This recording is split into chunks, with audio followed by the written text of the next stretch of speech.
media in America. You get free airtime. You get to spout off. You get to create an adversary and hopefully win the Democrat nomination. That is all that is about, because he has lost face because how poorly he has run the state of California low these many years. Mark Alford, thank you very much for talking to our audience. We appreciate your time this evening. Thank you.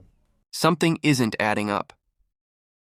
As unrest continues in Los Angeles, many of Donald Trump's supporters have rushed to defend his decision to deploy the National Guard and additional military personnel. But when they're pressed with tough questions, those defenses don't always hold up.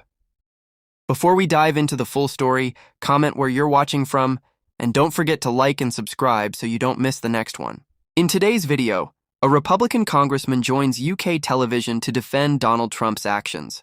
But as Victoria Derrisher begins asking direct, detailed questions, his arguments quickly start to unravel. Let's watch the full exchange, and afterwards I'll break down exactly what stood out to me. Governor Gavin Newsom have promulgated on the people there of Los Angeles and the state of California. It got out of control because of them. We are perfectly fine with peaceful protests, but this devolved rather rapidly.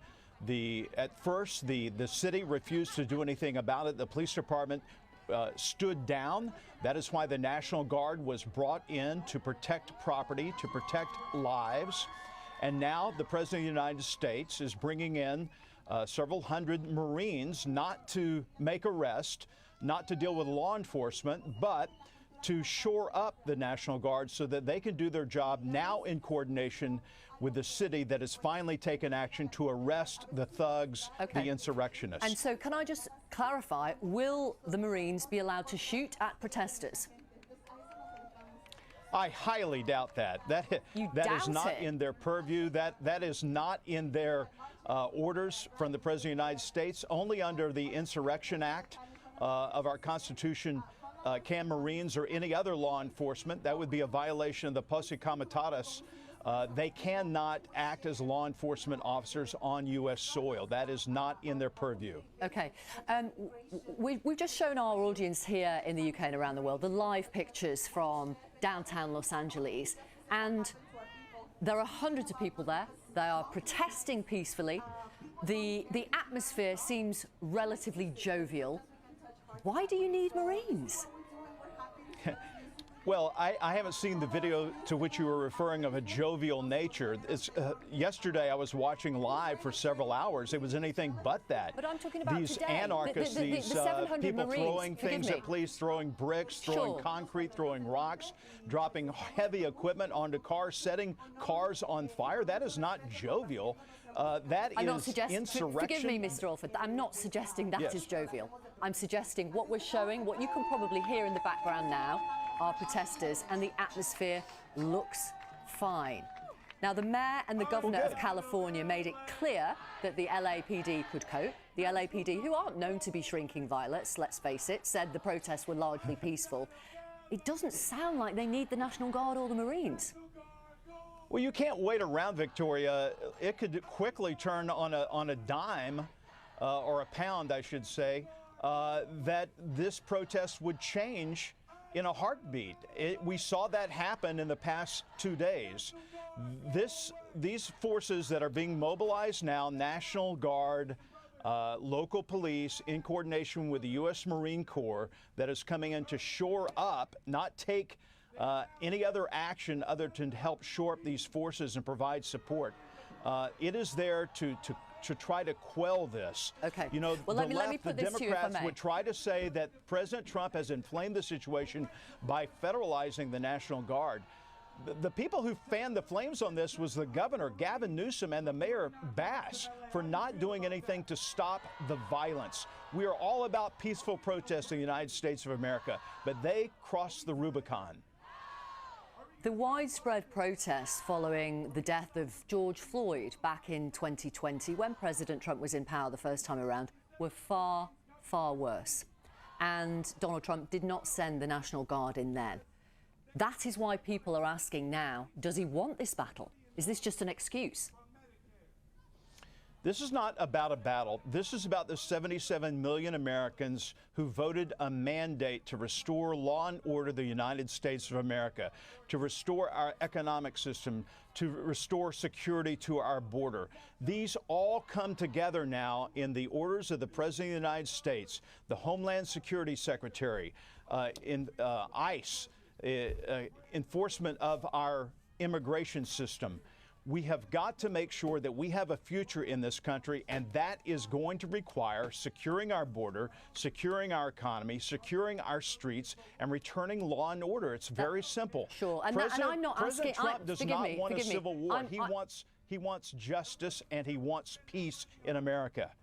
I'm actually not asking about the ICE raids. I'm asking you really about the First Amendment of the US Constitution, which guarantees, as you know, the right to assembly, freedom of speech, and the press. Right. But is it just when President Trump agrees with it then? Not at all. We all believe in the First Amendment. I am a former journalist here in the United States of America. I made my career off the First Amendment. President Trump believes in the First Amendment. His administration believes in the First Amendment. But these scallywags have crossed the line. They are insurrectionists. They are funded in parts by outside organizations who are dropping off loads of bricks and concrete blocks and rocks to not just peacefully protest and not have a jovial time, but to disrupt, to harm, and to try to get their way through violence. It will not be tolerated. Okay, we saw insurrectionists on January the 6th, didn't we? When, of course, President Trump, again, did not call in the National Guard or the Marines. I want to ask you one more question. Has Gavin Newsom stepped over the line? Because, as you know, today, Donald Trump says he would have him arrested. Now, arresting political opponents is what happens in President Putin's Russia, isn't it? One clarification, Victoria, on your previous statement about January 6th. It is proven now that President Trump did authorize some 24,000 National Guard members to come on January 6th to the Capitol, and Nancy Pelosi refused those National Guard troops. She admitted on tape as to doing that. As far as Governor Gavin Newsom goes, I don't think he will be arrested. He is taunting the President of the United States of America because he intends to run for president. This is what's called earned media in America. You get free airtime, you get to spout off, you get to create an adversary and hopefully win the Democrat nomination. That is all that is about, because he has lost face because how poorly he has run the state of California low these many years. Mark Halford, thank you very much for talking to our audience. We appreciate your time this evening. Thank you. Now, one thing that always stands out to me is how predictable these talking points have become. It feels like every time there's a controversial decision, we hear the exact same argument. The American people voted for Donald Trump, so this is what they wanted. That's supposed to end the conversation, but it really doesn't answer the difficult questions. And that's exactly why I think Victoria Derrisher did such a solid job in this interview. She wasn't interested in slogans or rehearsed talking points. She kept bringing the discussion back to the facts and asking the obvious follow-up questions that many people are asking themselves. Let's be clear about something. Nobody is saying there wasn't unrest or violence in Los Angeles. That's not the argument. The real question is whether the federal response was consistent with how similar situations have been handled in the past. There are obvious comparisons people are making, including the protests following George Floyd's death and the events of January 6th. Those were also major moments of unrest, yet the response from Donald Trump's administration was different.